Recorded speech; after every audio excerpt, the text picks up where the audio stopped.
This lesson will be the interior of a room in two-point perspective with a tiled floor. So first of all, you've noticed that I've got my X's outside of the paper. Just a reminder, it's easier to get those X's off the page. The farther they are away from what you're drawing, kind of the more normal things are going to look. Okay, step number one is we draw the corner, which takes the form of a straight line. I think the most feedback that I gave to people on their house drawings were to watch the vertical lines. They were starting to get really slanty for a lot of people, and it was really affecting the drawings a lot. So to kind of work on trying to make sure your verticals remain vertical. The other lines, of course, you don't have to worry about too much because you're pointing to an X. So they're a lot easier to draw. Okay, so we align our straight edge from the X to the bottom of the line and then draw away from the X. And we do the same thing on the other side. You're going from the X, putting your straight edge on the bottom of the line and drawing away from the X. And that is how you start any interior.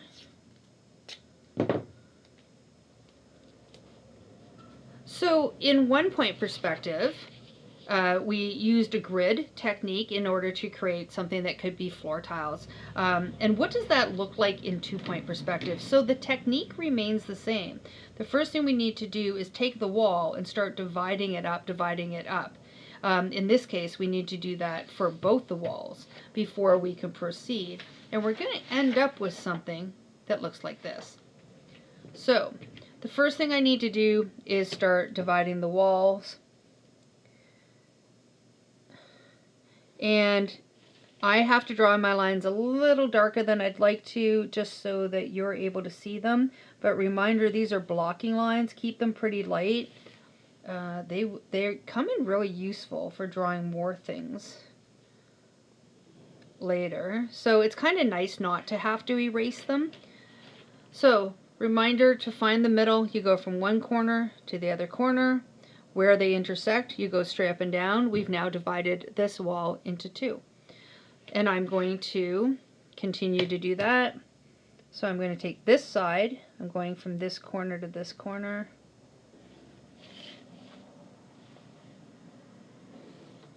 And where it intersects, once again, I'll go straight up and down.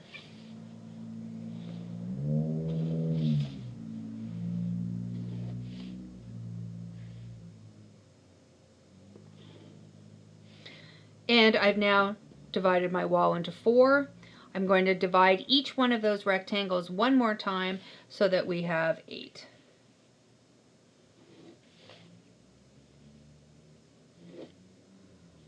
You notice the minute I draw a line, I go and I find the middle, because this can get confusing pretty fast. So you can always go and erase your blocking lines as you go, but it's kind of nice to keep them because you can end up using them to draw all sorts of stuff once that math's done for you. But I completely understand how confusing this can get really fast.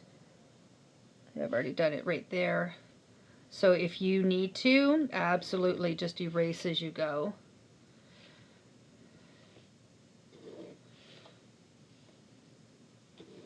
So I tend to do this the minute I get my line. Okay, and now I've divided that wall into 8 sections.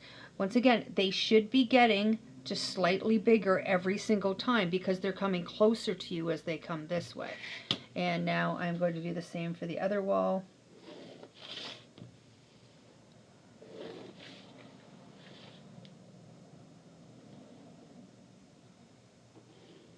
Again, watching that vertical line, trying not to get it slanted.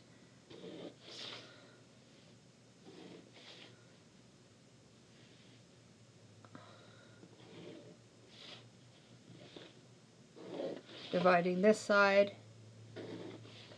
straight up and down.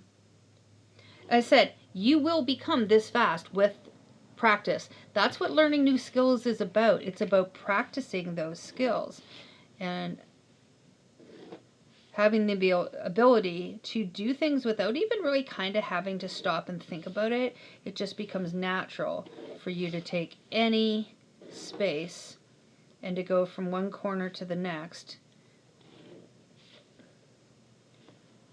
to figure out your math. Imagine how hard the equation would be to figure out what all these measurements would be, because remember, they can't be the same. They have to sequentially increase every single time you draw it. So even though it seems like, wow, that was a whole lot of work, it actually only took a couple minutes, and it saved me a whole lot of figuring out some math. So I'm always into that. Okay, so now what we've done is we've done the math that we need in order to start putting our lines in. So I'm going to, starting at the back, this first line here, again from the X through the dot. And that's basically what we've been doing, is just dividing up the wall in order to know where to put these lines.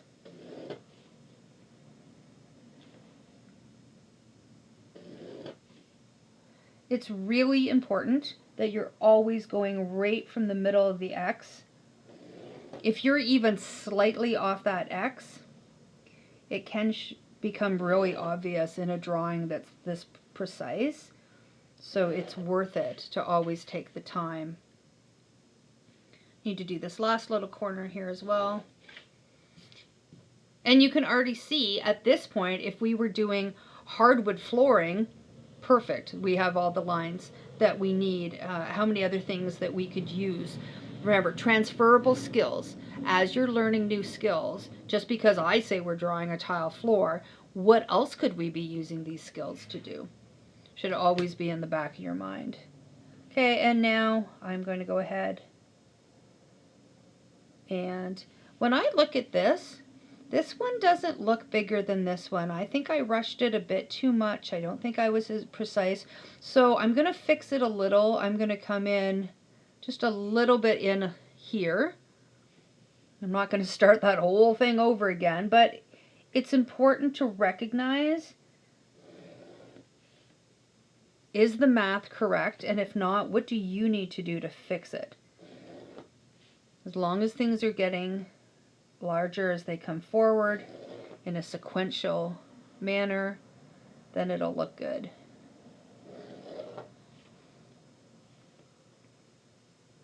Again, bottom of this line.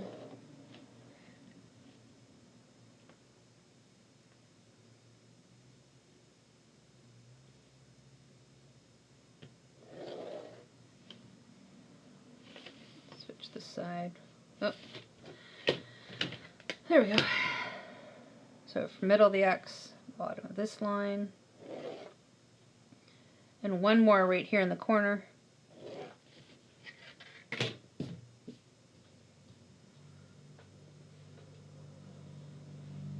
And the illusion of space and depth, which is the whole point of what we're doing, is working great. Everything's getting small, where that corner of the room's way farther away than the front of the room that's here. So this is the basic technique. Of course, using single lines is okay, but it's always going to look better if you double your lines. I'm just going to pick one or two lines. I'm not going to redo the whole thing. But think about that when you're drawing it to begin with. You might just want to start by doing the double lines. Just a reminder, though, they should be getting thicker as they come towards us. I'm just going to go back here and double a couple of the lines this way. I'll do the same thing this way.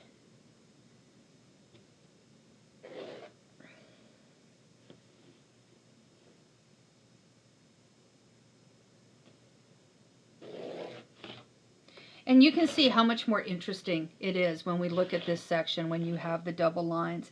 If this was a tiled floor, if this was a courtyard with paving stones, if this whole thing goes this way and these are ceiling tiles, they would have spaces between them. So it definitely looks more interesting when you use two lines as opposed to one. And just one more thing that can make this look really cool is just adding more depth to it. And that's this idea. If I just start at any one of these corners and I go like this, and now from the bottom of that, I'm going to go this way, and I can actually just, once my ruler's down, I can just go this way, and then go from the bottom of the line back this way.